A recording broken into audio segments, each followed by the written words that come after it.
The original Twingo back in '92, it completely changed the game for city cars, the A segment.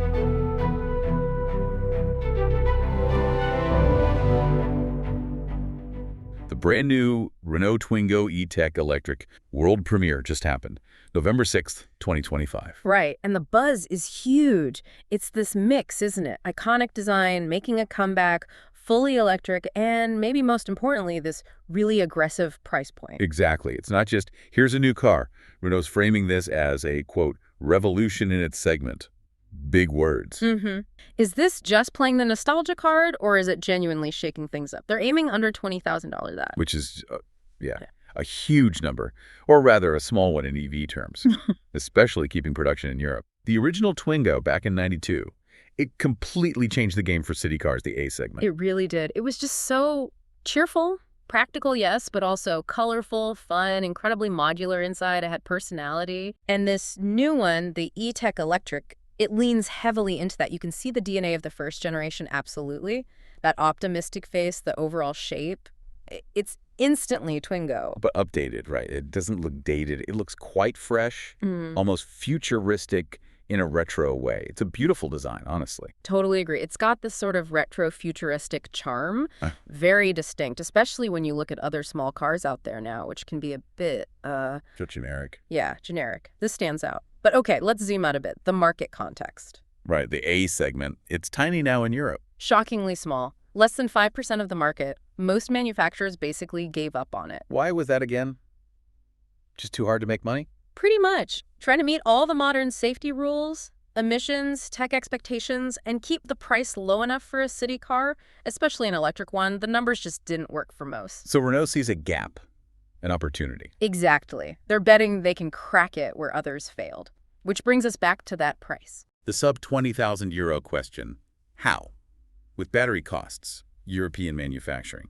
How is that even possible without losing a ton of money on each one? Yeah, that figure is the headline grabber. Renault's CEO, Fabrice Campbell-Ivy, he talked about bringing back the Twingo spirit. Meaning? Like ingenuity, keeping it simple. I think so. Ingenuity, smart design, probably really tight control on production costs, and crucially, I suspect, smart choices on the tech side. Platform sharing maybe, and definitely the battery. Okay, that makes sense. So let's get into those specs, the tech choices. What's under the skin? Right. It's 100% electric, obviously. Powering it is a 60-kilowatt motor. Which sounds modest.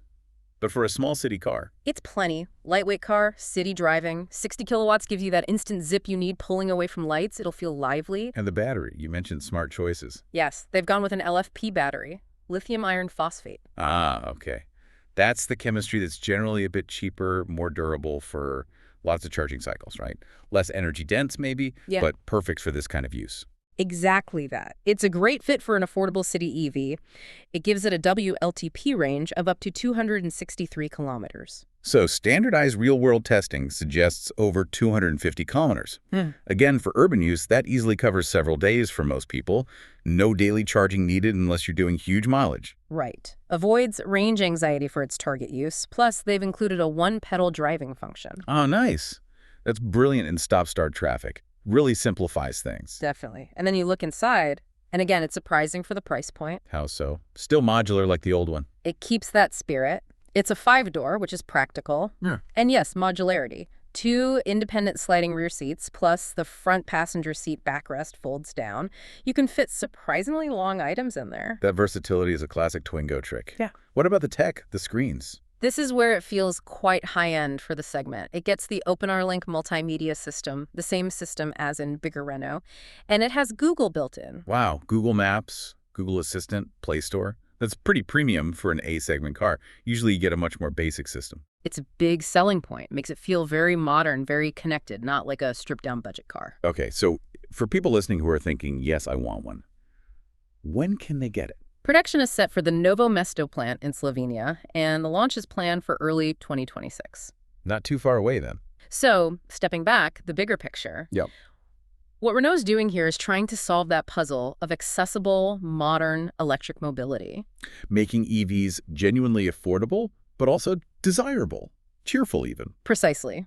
Showing you don't need a massive battery or a huge price tag for a perfectly capable, even fun urban EV.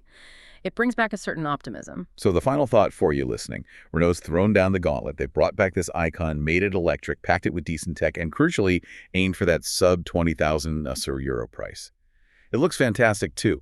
The question is, will this finally force other car makers back into the small, affordable EV game? It's a pretty compelling signal to the market.